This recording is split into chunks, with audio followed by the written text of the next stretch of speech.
Hello student, मेरा नाम शुभम और आज हम एक इम्पोर्टेंट लेक्चर देखने जा रहे हैं जिसका नाम है विभव सीढ़ी या इसको बोलते हैं पोटेंशियल स्टेप।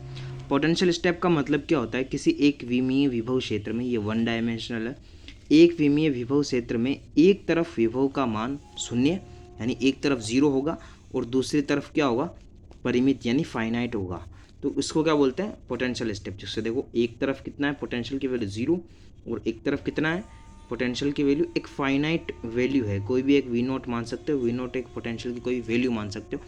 तो क्या कहते हैं? In one dimensional potential area, one side of potential is zero and another side potential is finite. This phenomena is called potential area, is called potential step। यानी देखो जिस जगह हमारा पोटेंशियल की वैल्यू जीरो है वो कौन सा एरिया है? एरिया फर्स्ट, जो कि जीरो से इस तरफ है यानी नेगेटिव में, एक्स लेस देन जीरो। जब पोटेंशियल की वैल्यू फाइनाइट है, एक मोटी ब्रिगेड बैरियर है, एक पोटेंशियल है जिसका मान है वी नोट, जो कि है पोटेंशियल क्या है, जिसका एरिया कैसा है, सेकंड है, और ए क्या है, पॉजिटिव। अब मैंने माना कि कुल ऊर्जा ई, टोटल एनर्जी ई है, पार्टिकल मास है। एक कण किधर हो रहा है? लेफ्ट साइड में। किस साइड में? लेफ्ट साइड में। वो एक्स एक्सिस के पैरेलल मूव कर रहा है, ये हमारी एक्स एक्सिस है और ये इसके पैरेलल मूव कर रहा है। तो क्या करेगा? एक कांस्टेंट जो बैरियर है वी नोट का, उससे क्या करता है? ये कोलिजन करता है। ठीक है, उस टाइम जब ये कोलिजन करता है तब इसकी पोटेंशियल एनर्जी होती है। और उसके सेकंड साइड कौन सा है? ये राइट साइड। राइट साइड क्या है इसका? राइट साइड है जिसमें इसका एक इनफाइनाइट विड्थ का एक पोटेंशियल बैरियर है। ठीक है, तो क्या बात करी? Let total energy E and mass M, a particle moving left to right which parallel to x-axis and collide with constant potential region V0 and infinite width of a potential barrier। ठीक है, V not and infinite width of potential barrier in right side. फिर क्या करते हैं अपन? Time independent Schrodinger equation लगाते ताकि इसका हमें सॉल्यूशन मिल सके। तो कौन कौन से रीजन में लगाते हैं? दो रीजन है। एक तो रीजन है जिसमें एनर्जी की वैल्यू वी नोट से कम है और एक रीजन है जिसमें एनर्जी की यानी मतलब एनर्जी की वैल्यू जो है वो वी नोट से ज़्यादा है। दो लेवल है देखो, एक तो है जिसमें एनर्जी की वैल्यू वी नोट से कम है और एक एनर्जी लेवल मैंने ये बनाया जिसमें वी नोट की वैल्यू ज़्यादा है। तो अपन सबसे पहले केस नंबर फर्स्ट करेंगे, फिर केस नंबर सेकंड करेंगे। तो इनमें क्या होता है केस में? तो अपन देखते हैं केस के अंदर क्या होता है। देखो, अगर मैंने केस नंबर फर्स्ट लिया, फर्स्ट केस में क्या होगा? फर्स्ट केस में मैंने कंडीशन लगाई कि एरिया फर्स्ट लिया है जिसकी वैल्यू जीरो से एक्स यानी लेस देन है, जिससे पोटेंशियल की वैल्यू कितनी है? जीरो।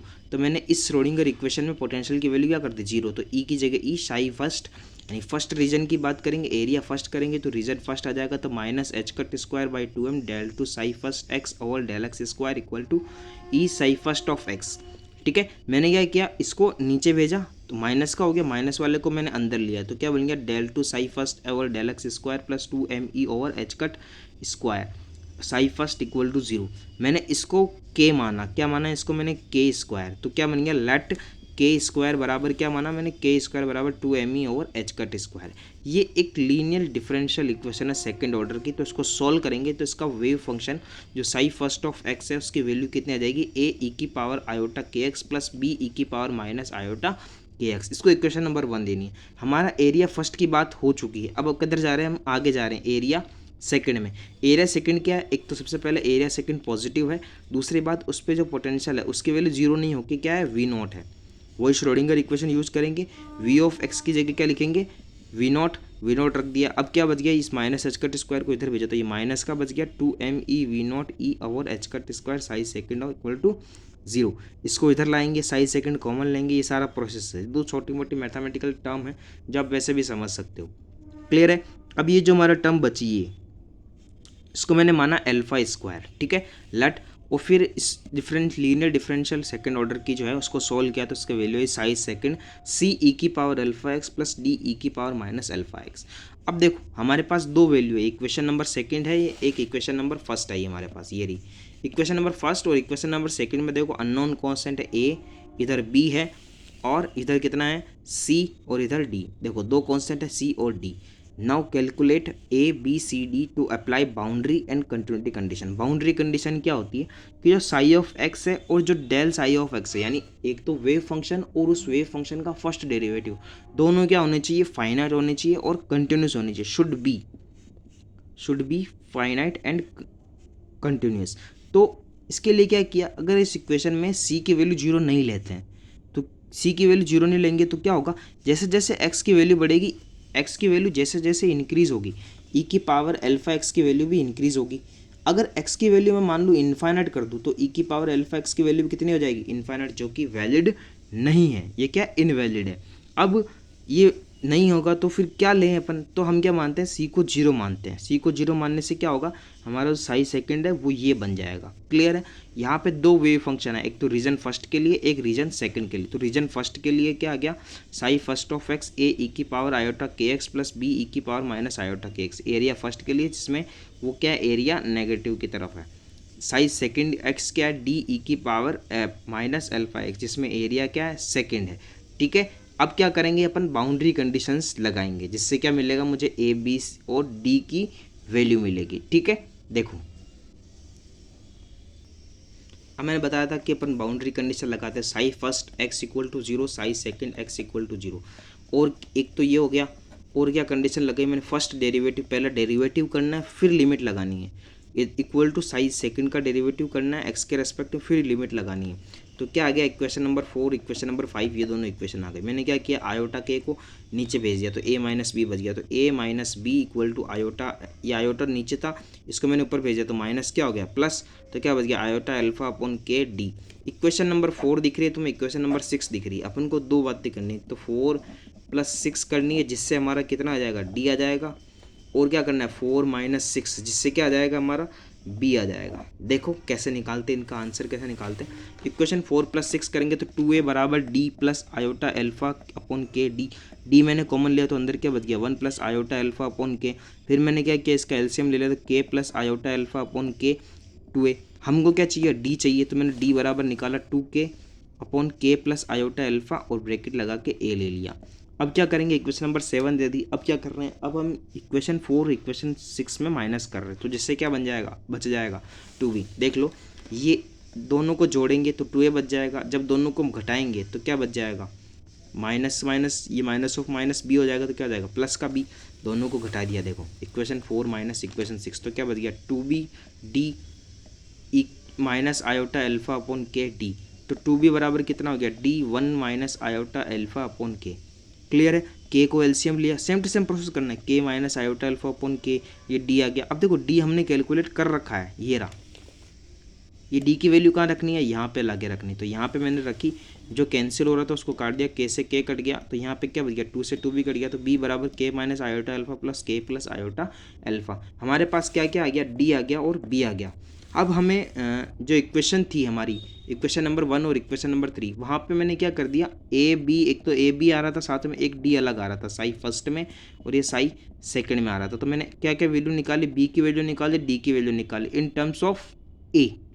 ठीक है। वो वैल्यू कहाँ रखनी है, इस वेव फंक्शन में रखनी है। तुम्हारा वेव फंक्शन में केवल एक ही कांस्टेंट बचा, कौन है वो, ए, जिसको कैसे निकालते हैं पता है, जिसको नॉर्मलाइज करके निकाल सकते हैं। क्लियर है। अब हमारा जो रीजन था उसमें हमने प्रोबेबिलिटी करंट डेंसिटी निकालने का प्रयास किया, प्रोबेबिलिटी करंट डेंसिटी की। देखते हैं कि कितना पार्ट है जो आगे गया। तो हमारा जो शुरुआत हुई थी वो ऐसे हुई थी, देखो ये एनर्जी फंक्शन है, ये फंक्शन गया, लेकिन धीरे धीरे लास्ट में जाके डी के हो गया। डी के कैसे हो गया, डी ई की पावर माइनस अल्फा एक्स के कारण। क्लियर है। और यहाँ पे कौन सा फॉर्म चल रहा है, ए ई की पावर आयोटा के एक्स प्लस बी ई की पावर माइनस आयोटा के एक्स, ये फंक्शन यहाँ चल रहा है, ये फंक्शन यहाँ चल रहा है। अब प्रोबेबिलिटी करंट डेंसिटी का फॉर्मूला अपन ने पहले भी वीडियोस में देखा है, जिससे इसको सोल्व किया, जे बराबर bracket psi star H cut upon iota M del Y by del X psi X. तो यहाँ पे क्या करना है, पहले वेव फंक्शन रखना है। अगर हमको तीन बातें होती है यहाँ पे, एक तो जो वेव आई इंसिडेंट हुई, एक वेव रिफ्लेक्टेड हुई, एक वेव ट्रांसमिटेड हुई। ये है ट्रांसमिटेड, ये है रिफ्लेक्टेड और ये है इंसिडेंट, तीन बातें हुई। हमारा आंसर कैसे निकलता है कि कितना पार्ट रिफ्लेक्टेड हुआ और कितना पार्ट ट्रांसमिटेड हुआ। तो हमें अगर रिफ्लेक्टेड कैलकुलेट करना तो क्या करना पड़ेगा, रिफ्लेक्टेड अपॉन इंसिडेंट। अगर हमको ट्रांसमिटेड पार्ट कैलकुलेट करना है तो कितना ट्रांसमिट हुआ डिवाइडेड बाय इंसिडेंट कितना हुआ। ये है हमारा probability current density. Probability current density क्या बताती है, ये वाली बात है। इंसिडेंट निकाल लिया, रिफ्लेक्टेड निकाल लिया, ट्रांसमिटेड निकाल लिया। तो इंसिडेंट कैसे निकालेंगे, इंसिडेंट का फॉर्मूला क्या होता है, जे आई के बराबर साई स्टार रखो, साई रखो। यहाँ पे देखो, यहाँ पे एक बार डेरिवेटिव हो रहा है, तो साई स्टार का डेरिवेटिव होगा तो के आगे आ जाएगा। साई स्टार बराबर क्या है, ए ई की पावर आयोटा के एक्स। तो आयोटा के बाहर आएगा, आयोटा से आयोटा कैंसिल हो जाएगा, क्या बच जाएगा के। तो क्या बन गया, ए स्क्वायर वी। वी क्या है, जो पार्टिकल जिस वेलोसिटी से इंसिडेंट हुआ वो वेलोसिटी है। जिस पार्टिकल जिस वेलोसिटी से रिफ्लेक्टेड हुआ, और रिफ्लेक्टेड किस डायरेक्शन में, ऑपोजिट डायरेक्शन में, इसलिए ये माइनस आया है, और माइनस फॉर्मूले से भी आ रहा है। और ट्रांसमिटेड कुछ पार्ट हुआ ही नहीं, इसलिए ट्रांसमिटेड की वैल्यू कितनी आ गई, 0। अब बात करते हैं अपन रिफ्लेक्शन कोफिशिएंट की डेफिनेशन से। 2 नंबर की डेफिनेशन आती है एग्जाम में। तो क्या होती है रिफ्लेक्शन कोफिशिएंट की डेफिनेशन, कुछ नहीं, अभी मैंने बताया था। रिफ्लेक्शन बराबर क्या होता है, करंट डेंसिटी रिफ्लेक्शन की, और रिफ्लेक्शन कितना इंसिडेंट हुआ उसकी करंट डेंसिटी। तो क्या है, हिंदी में बता देता हूँ, परावर्तन गुणांक कहते हैं इसको। इसको बोलते हैं परावर्तित प्रायिकता धारा घनत्व तथा आपतित प्रायिकता धारा घनत्व। यहाँ पे प्रायिकता लिखना, क्या डेफिनेशन होगी, परावर्तित प्रायिकता धारा घनत्व तथा आपतित प्रायिकता धारा घनत्व के अनुपात का निरपेक्ष मान, एब्सोल्यूट वैल्यू आती है, उसको क्या बोलते हैं, परावर्तन गुणांक कहलाता है। The ratio of reflection probability current density and incident probability current density absolute value is called reflection coefficient. आप देख भी सकते हो, आर बराबर जे आर अपॉन जे आई बराबर के मोड बी स्क्वायर मोड ए स्क्वायर। के से के कैंसिल हो गया, तो क्या बच गया, बी बाई ए। बी हमने निकाला कि नहीं निकाला, मुझे तो ये बताओ। बी निकाला ना हमने, वो बी की वैल्यू कहाँ रखनी है, यहाँ पे रखनी है। हमारा क्या मिल जाएगा, मुझे रिफ्लेक्शन कोफिशिएंट मिल जाएगा। तो यहाँ पे क्या मिला, बी की वैल्यू हम जानते हैं। बी की वैल्यू कहाँ रखेंगे, यहाँ पे ए स्क्वायर से ए स्क्वायर कैंसिल हो जाएगा, तो क्या बचेगा, के माइनस आयोटा अल्फा उन के प्लस आयोटा अल्फा का स्क्वायर। ध्यान रखना ये 1 के बराबर है, क्योंकि ट्रांसमिशन कोफिशिएंट की वैल्यू कितनी है, 0 है। प्रायिकता सिक्के को उछाला, हेड आया है टेल। अगर पूरा का पूरा इधर ही आ चुका है तो उधर क्या बचेगा, 0। ठीक है। अब हम जो ट्रांसमिशन कोफिशिएंट की डेफिनेशन की बात कर रहे हैं, ट्रांसमिशन कोफिशिएंट की डेफिनेशन क्या है, पारगमित धारा घनत्व, यहाँ पे लिखना प्रायिकता, पारगमित प्रायिकता धारा घनत्व तथा आपतित प्रायिकता धारा घनत्व के अनुपात का निरपेक्ष मान पारगमन गुणांक कहलाता है। The ratio of transmission probability current density and incident probability current density absolute value is called transmission coefficient, जिसकी वैल्यू कितनी आ रही है, 0। अब देखो, जब कोई भी पार्टिकल है का जितनी उसकी पूरी टोटल एनर्जी उस दीवार के पोटेंशियल से कम होती है, समझो जैसे ये दीवार है, इतनी मोटी दीवार है, हमारी एनर्जी तो इतनी सी है, तो इसको कैसे क्रॉस करके जा पाएगी, वो टनल करेगी। टनल करने के बाद में भी इसकी एनर्जी वो धीरे धीरे उसकी वैल्यू, यहाँ से तो वेव जा रही है लेकिन यहाँ आके कम हो गई। तो क्या करते हैं, अब हमें क्या करना होगा, तो इसका रिफ्लेक्शन हो जाएगा पूरा का पूरा। ट्रांसमिशन तो 0 हो गया, तो पूरा का पूरा क्या हो जाएगा, रिफ्लेक्शन। इसलिए रिफ्लेक्शन की वैल्यू कितनी आई, 1 आई, और ट्रांसमिशन की वैल्यू कितनी आई, 0। तो जो when a particle total energy potential is low wall potential से, then particle 100% reflection and transmission is 0। Clear है। अब हम बात करते हैं कि जब हम एनर्जी को ऊपर की तरफ ले गए, यानी एनर्जी का लेवल कहाँ ले गए, हम एनर्जी को यहाँ लेके आ गए। ये हमारा पोटेंशियल है, ठीक है, ये 0 पोटेंशियल है, ये V0 पोटेंशियल है, हमारी एनर्जी यहाँ आ गई इस जगह। तो ये क्या होगा, पहले तो वेव करेगा और इसके बाद में इसकी वेवलेंथ थोड़ी सी कम हो जाएगी। यहाँ वेवलेंथ होगी 2π/k और यहाँ पे होगी 2π/k1। देखते हैं अभी कैसे बनी, वो कैसे आई, वो उसे समझते हैं। वही सेम टू सेम प्रोसेस है, वापस से कर रहे हैं। रीजन फर्स्ट के लिए लेस देन है, पोटेंशियल 0 है, श्रोडिंगर इक्वेशन लगाई, श्रोडिंगर इक्वेशन से मेरा के की वैल्यू निकाली, के के बाद में मैंने वेव फंक्शन लगाया, फर्स्ट आ गया। पोटेंशियल सेकंड रीजन है, V0 की कौन सा रीजन आ गया, सेकंड रीजन, इसकी वैल्यू पॉजिटिव आ गई, तो पोटेंशियल की वैल्यू कितनी हो गई, V0। मैंने वही श्रोडिंगर इक्वेशन लगाई। इस बार मैंने चालाकी कर ली, इस बार मैंने क्या किया, एनर्जी को इधर ले लिया, V0 को इधर ले लिया। क्यों, क्योंकि एनर्जी की वैल्यू क्या है, ज़्यादा है, किससे, V0 से। क्लियर है। इसलिए इसको एक अलग कॉन्स्टेंट दे दिया, क्या दे दिया, K1, अल्फा नहीं दिया है। क्लियर है, बात समझ में आ गई। यहाँ पे क्या दे दिया मैंने, K1 दे दिया। K1 को मैंने ये मान लिया, psi2 लगाया, C e⁻iota⁴ plus D e⁻iota⁴। इस बार वो नेगेटिवली डीके नहीं हो रहा है, इस बार कुछ वैल्यू आ रही है, इसलिए मैंने D को क्या किया, 0 किया। तो साई सेकंड क्या आ गया, C e⁻k1x। Same to same boundary condition लगाना भी मैंने सिखाया था। Psi first X equal to zero तो वह psi second X equal to zero, तो क्या बच गया ये D psi by D psi first over D X equal to zero, and ये क्या बच गया psi X equal to zero. अब क्या करेंगे, इसमें लगाएंगे वेव फंक्शन, उसकी वैल्यू जीरो करेंगे, ई की पावर जीरो कितना होता है 1, तो 1 लगा दिया यहाँ पे, ये बच गया। अब क्या बच गया, यहाँ पे सेकंड पहले डेरिवेटिव करना है फिर लिमिट लगानी है, ध्यान रखना इस बात का बहुत ध्यान रखना, पहले लिमिट लगा दी तो डेरिवेटिव नहीं कर पाओगे। तो के इस के को क्या बचेंगे नीचे, ये दोनों इक्वेशन आ गई, इसको जोड़ेंगे तो 2a बन जाएगा, इसको इसमें से इसको घटाएंगे तो 2b बन जाएगा, हमारे क्या आ जाएगा c की वैल्यू हो जाएगी। देखो इन दोनों को जोड़ा, वही प्रोसेस है सेम टू सेम, वापस इसलिए करवा रहा हूँ ताकि वो एक प्रोसेस हो, बाद में डायरेक्ट भी लिख सकता था इसको। तो क्या किया देखो, सबसे पहले क्या किया, इक्वेशन नंबर 4 और इक्वेशन 5 को जोड़ा, 2a बराबर c प्लस के, सी कॉमन ले लिया, इसको एलसीएम ले लिया, एलसीएम लेने के बाद में मैंने क्या c को इधर रखा, बाकी इसको नीचे भेज दिया, c की वैल्यू कैलकुलेट हो गई। ठीक है, उस बात से क्या है c की वैल्यू आ गई 4 + 5, 2b बराबर c माइनस k1 अपॉन के, सी आ गया, 2b बराबर c ब्रैकेट 1 + k1 अपॉन के, ये चीज़ आ गई 2b। फिर क्या किया, एलसीएम ले लिया, एलसीएम लेने के बाद में b की वैल्यू निकाली, और c की वैल्यू पता है अभी निकाली थी अपन ने, क्या निकाली थी 2k over k plus k1 equal to c, ये c निकाला था अपने, c की वैल्यू कहाँ पुट करनी है, यहाँ पुट करनी है, तो b एक इंडिपेंडेंट आ गया। क्लियर है। फिर क्या किया था अपन ने उस टाइम, वेव फंक्शन में रख दिया था, वेव फंक्शन में दोनों की वैल्यू रख दी। इस बार क्या हो गया, जो एनर्जी है मेरी, एनर्जी इतनी ऊपर चली गई, ये मेरे एनर्जी लेवल है जिसकी वैल्यू पोटेंशियल से जीरो, मेरा पोटेंशियल यहाँ है, ये मेरा पोटेंशियल है V0, और यहाँ से यहाँ की विड्थ क्या हो गई 2π/k1। ये देखो इसकी वेवलेंथ थोड़ा सा एम्पलीट्यूड इसका कम है इससे, इसका एम्पलीट्यूड यहाँ जा रहा है, इसका एम्पलीट्यूड यहाँ जा रहा है, जबकि इसका कहाँ जा रहा है यहाँ से यहाँ तक, तो इतना वैल्यू कम हो गई है। k1 है इसीलिए बात कर रहा हूँ थोड़ा सा डिफरेंट दिखाने के लिए।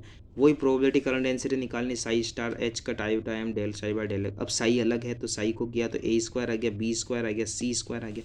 इस बार ट्रांसमिशन कोफिशेंट आएगा, कैसे आएगा, रिफ्लेक्शन निकाला JR/JI के बी स्क्वायर के a स्क्वायर, ऐसे किया तो रिफ्लेक्शन कोफिशेंट की वैल्यू आ गई, क्योंकि b की वैल्यू क्या है k - k1/k1 + k2, a square से a स्क्वायर वो जहाँ साइड में आएगा उससे कट जाएगा, तो ये रिफ्लेक्शन कोफिशेंट की वैल्यू आ गई। रिफ्लेक्शन कोफिशेंट को बहुत बच्चे पूछते हैं सर E - V0 में कैसे कन्वर्ट करें, तो कुछ नहीं, k बराबर तुम्हें याद होना चाहिए 2me/h² k स्क्वायर बराबर, और k1 बराबर मैंने पहले बताया था 2me - V0 divided by h² k1 square. हमको क्या चाहिए k1 और k चाहिए, तो रूट लगा दो, स्क्वायर हटा के रूट लगा के दोनों की वैल्यू लगाई। फिर क्या किया देखो 2me/h², 2me/h² मैंने कॉमन लिया, ऊपर से भी लिया नीचे से भी ले लिया, कैंसिल कर दिया, तो क्या बच गया 1 - √1 - V0/E 1 + V0/E, यही बच रहा है ना हमारे 1 - √1 - V0/E 1 + √1 - V0/E का स्क्वायर, ये हमारा क्या आ गया रिफ्लेक्शन कोफिशिएंट आ गया। क्लियर।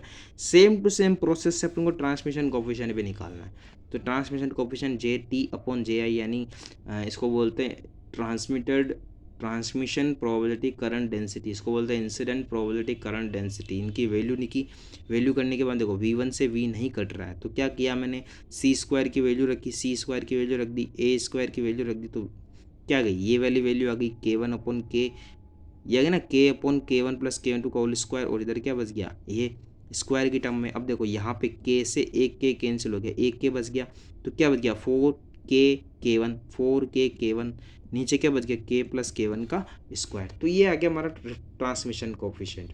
अब देखो रिफ्लेक्शन की कुछ वैल्यू आई है हमारे पास, ट्रांसमिशन की कुछ वैल्यू आई है, चाहे कितना कितना % ही रिफ्लेक्शन ट्रांसमिशन हो रहा हो, लेकिन इसकी टोटल वैल्यू किसके बराबर होगी, सिक्के को उछाला हेड आ जाए टेल, दोनों में जोड़ोगे तो क्या आएगा 1 ही मिलेगा ना एंड में। तो फिर से वही वाली बात, अगर उसको चेंज करना है किस टर्म में E और V0 में चेंज करना है, तो क्या लिखा k1 की वैल्यू रख दी, k की वैल्यू रख दी, ये k1 है ये k है, यहाँ पे k + k1 का होल स्क्वायर करा, इन सबको कैंसिल किया, कॉमन लेके काटा, तो ये बच गई 1 - V0/E 1 + √1 - V0E। ठीक है, ये हमारा क्या आ गया ट्रांसमिशन कोफिशिएंट आ गया। मैंने पहले ही बताया था रिफ्लेक्शन और ट्रांसमिशन दोनों का जोड़ क्या होता है 1, इसको आप प्रूफ भी कर सकते हो, रिफ्लेक्शन और ट्रांसमिशन दोनों की वैल्यू रखो 1 आ जाएगा हमारे पास। ठीक है, अब देखो इन बातों पे थोड़ा सा गौर करते हैं, इन बातों पे क्या गौर करेंगे, अगर E = V0 हो तो रिफ्लेक्शन की वैल्यू 1 होती है। ठीक है, E की वैल्यू जैसे जैसे बढ़ेगी रिफ्लेक्शन की वैल्यू वैसे वैसे कम होगी। अगर ये एनर्जी कहाँ की है जब वो पोटेंशियल से ऊपर चला गया तो रिफ्लेक्शन की वैल्यू बढ़ेगी, ठीक है। अगर बहुत ही ज़्यादा ऊपर चला गया तो के इक्वल टू के वन और रिफ्लेक्शन की वैल्यू बिल्कुल ज़ीरो चली जाएगी। उसी इन A1 2 3 4 पैरामीटर पे ये कर्व बनाया है K1/K के फॉर्म में।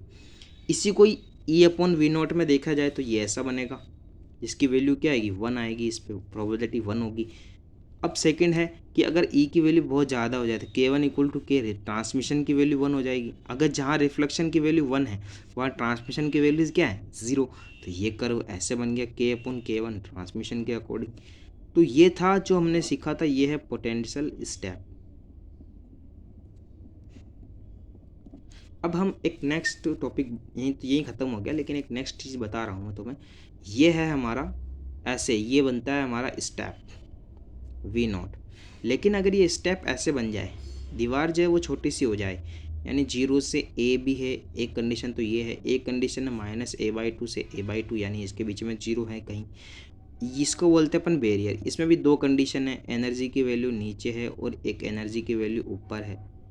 इसमें कैसे निकालेंगे अपन, क्या निकालेंगे, इसमें जो वैल्यू है, देखो कैसे ये चल रही है वेव, इसके बाद में ये डी के होगी कंप्लीट, उसके बाद में वापस से चलेगी, थोड़ी सी चलेगी, यहाँ भी सेम प्रोसेस है, यहाँ सेम टू सेम चल रही है, यहाँ थोड़ा सा फ़र्क आएगा, फिर ये वापस से वैसी की वैसी हो जाएगी, क्योंकि यहाँ कुछ बैरियर है, ठीक है। यहाँ पोटेंशियल की वैल्यू 0 है, यहाँ पोटेंशियल की वैल्यू 0 है, यहाँ पोटेंशियल की वैल्यू कितनी है, V0 है। तो नेक्स्ट जो टॉपिक पढ़ेंगे उसका नाम है हमारे पास, उसका नाम बता देता हूँ, उसका नाम है रेक्टेंगुलर